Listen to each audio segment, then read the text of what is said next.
Урматтуу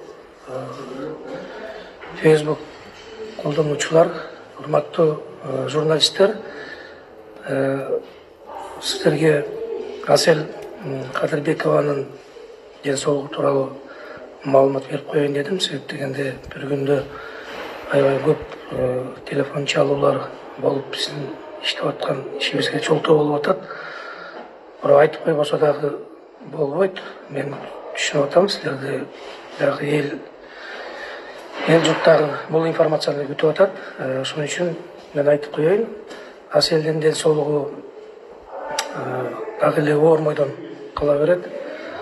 Дагы ошол кома абалында жатат.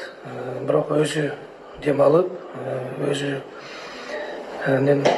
кан басымдары дагы өзүнүкү, эч кандай дары дармектин жардамы менен эмес. Бүгүнкү күндө кичине болсо дагы жылыш бар, бирок абалы баары бир оормойдон кала берет.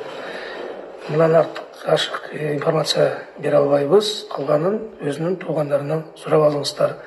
Бизге телефон чалып, убактыбызды албасаңыздар суранабыз. Рахмат.